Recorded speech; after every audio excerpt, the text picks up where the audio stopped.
To begin, 3 quotes, words that encapsulate themes I will examine in my talk today. New Zealand is the nearest approach to life on another planet, a completely different experiment in evolution from the rest of the world.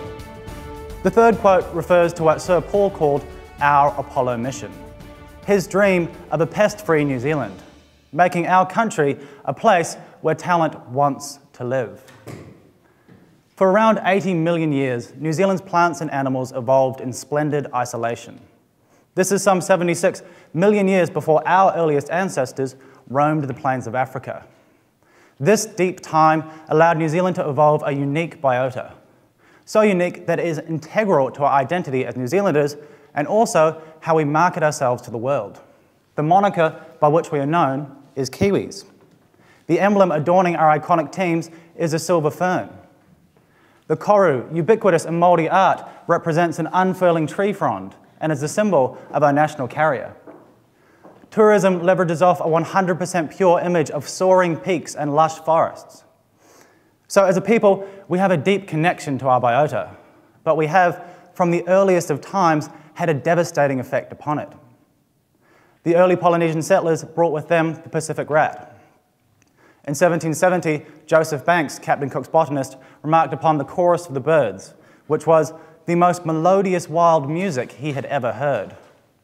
That music has, in the intervening years, steadily dulled, largely as a result of human-introduced invasive species. New Zealand is small and isolated. We have relatively low salaries and limited investment in science and technology. But what we do have are unparalleled environmental amenities.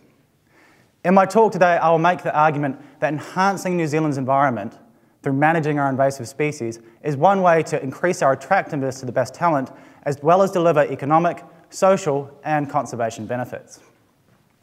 I will make 2 key points. First, invasive species are a problem. And second, they can be managed, resulting in substantial benefits. To the first point, invasive species are a problem. A biological invasion is the arrival of a species in a new area. It increases to such an abundance that it has a detrimental effect on the local environment. The globalization of trade has increased the movement of species around the planet. We have bigger ships, bigger planes, more people traveling. This movement creates corridors through which species can travel from place to place. As part of my preparation for this talk, I spoke to 3 people. The first of whom was Professor Lord Robert May of Oxford, former Chief Science Advisor to the Government of the United Kingdom. He said, "We are standing on the tip of a 6th great wave of mass extinctions in the history of life on Earth. The causes of these extinctions ultimately arise from the ever-increasing number of humans, each stamping a larger and larger ecological footprint on the planet. Individual extinctions are being caused by overexploitation, habitat destruction, and the introduction of alien species. Very often, all 3 may combine. It is arguable, however, that the single most important factor is the way we are deliberately and accidentally moving species around the world. In order to illustrate this point, I have chosen a particularly nasty invasive species. This lady, Solenopsis invicta, the fire ant, a native of South America.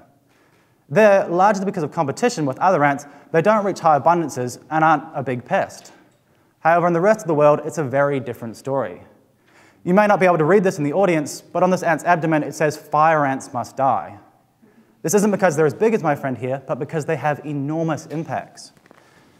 The US Department of Agriculture estimates the annual economic cost of the fire ant to the US economy to be $7 to $8 billion annually. Closer to home, the Ministry for Primary Industries has confirmed 3 incursions of this pest since 2001. Were they to successfully establish, they would have big impacts. According to MPI, they pose a direct threat to human health and lifestyles, as well as our native flora and fauna.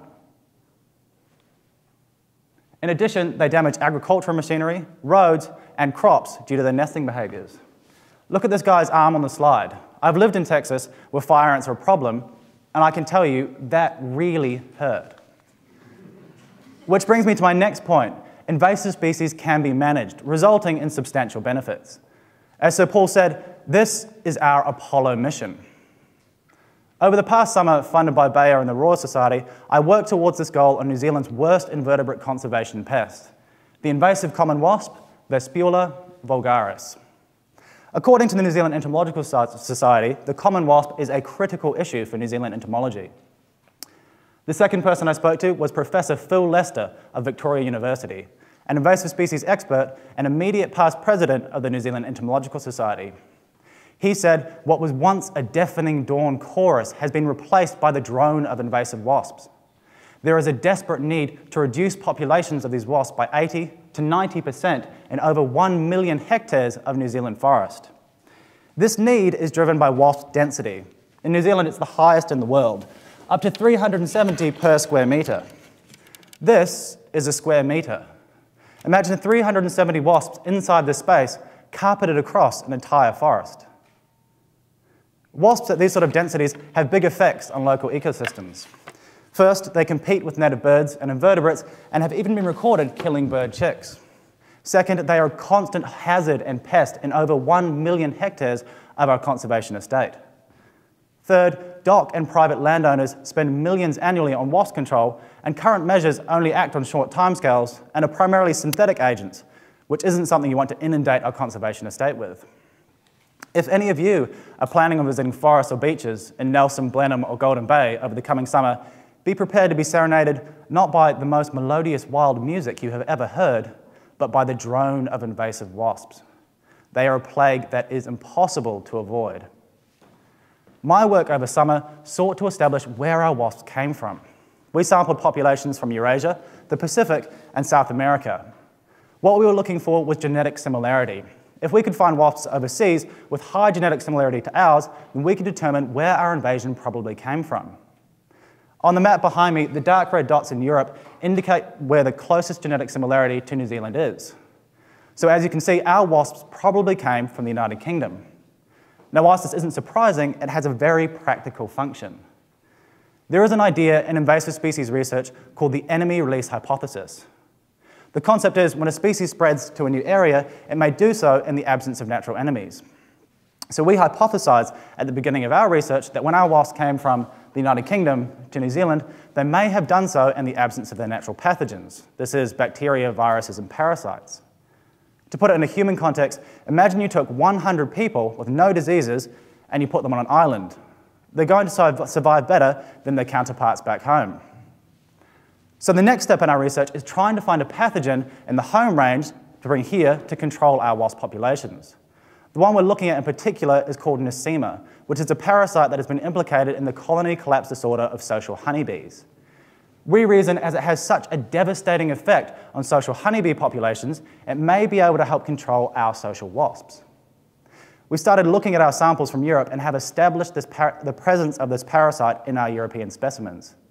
If we are able to find a pathogen in the home range that isn't present in New Zealand, this has real potential as a sustainable biological control agent which would have far-reaching impacts on New Zealand's environment. What I've just described is a current approach towards pest management. The next generation is much more exciting. A problem with many current insecticides is they're not sufficiently targeted in their effects. What I mean by this is that species that you don't want to affect, so beneficial to agriculture or ecosystems, can also be affected. For instance, in Europe, honeybees have been shown to be affected by certain types of pesticides. The next generation is much more targeted. RNA interference, or RNAi, is a natural biological process which impacts gene function. In a pest control context, what this allows you to do is target critical genes, doing things like interfering with insect embryo development or increasing their sensitivity to natural plant toxins. But the really exciting thing about RNAi is it allows incredibly species-specific pest control. So if you have a farmer who wants to control the fire ants that are destroying his roads and machinery, but not kill the bees that are pollinating his crops, RNAi would allow the development of technologies that would target specific fire ant genes and leave the bees unaffected. Such a technology could be delivered in an edible form, or even by modifying plants to create chemicals in their leaves that would initiate RNAi in the wasps. This has two really key benefits. First, obviously, there'd be less crop damage.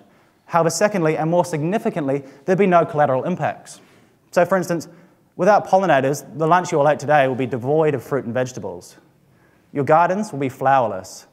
Many plants and animals that rely on them would go extinct. In terms of purely economic impacts, pollinator services to New Zealand are worth an estimated $4 to $6 billion annually. Globally, this figure is more like $420 billion.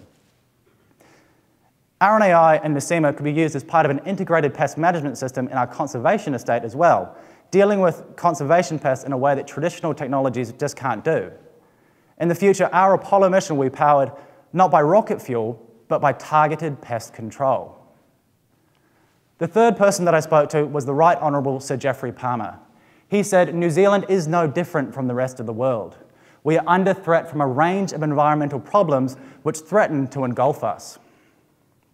It was interesting that the three people I spoke to all had similar messages. We are living in a world facing impending environmental change, and invasive species are an agent of that change. On a planet where our population is careening towards 10 billion, we need to learn to better manage our impacts. And part of this is managing invasive species. What this means to me for New Zealand is twofold. On an immediate and tangible level, managing our invasive species through molecular biology will help to provide immediate social, conservation, and economic benefits. However, from a broader perspective, New Zealand's environment is unique, the nearest approach to life on another planet. It's something we, as Kiwis, are proud of, and it's also something we can market effectively to the world. Through managing our invasive species, we can provide both immediate benefits and help to truly ensure New Zealand is a place where talent wants to live.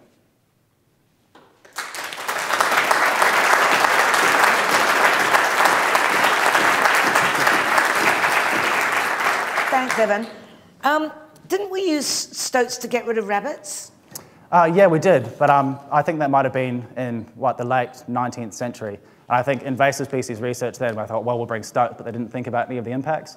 Whereas now, biosecurity regulations, if you brought a species in, would be much more rigorous, saying, would this impact our honeybees, would this impact our native flies, would this impact any other sort of species? The trouble with that is, I suppose, that the ecosystem is so complicated. The kind of testing that we would have to do to reassure ourselves that the imported enemy wouldn't harm our native species, that would be extensive, right? It would be. It would certainly be extensive. So some of the research that's already been done on Nosema, the specific species that affects wasps, it's called Nosema vulgaris, and it's been found only in wasps and never in agricultural apiary hives across Europe in the reading that I've done. But there would be extensive biosecurity testing before it was brought here. It has been suggested that it's unlikely to involve, my learned colleague suggested this, actually, it's unlikely to involve a magic bullet. You need a whole bunch of things to quell a pest from various different angles. Is that not what you've thought? Oh no, I 100% agree with them. So I think an integrated pest management system, using something like RNAi, using something like biocontrol, using other techniques, maybe DNA methylation, these are things that you could use as part of an integrated pest management system, a lot of different things to hit species with to help reduce populations. So with wasps, if you want to get them down 80 to 90%, hit them with a bunch of different weapons, and this might help achieve this goal. Appreciate it, thank you. Cool, thank you.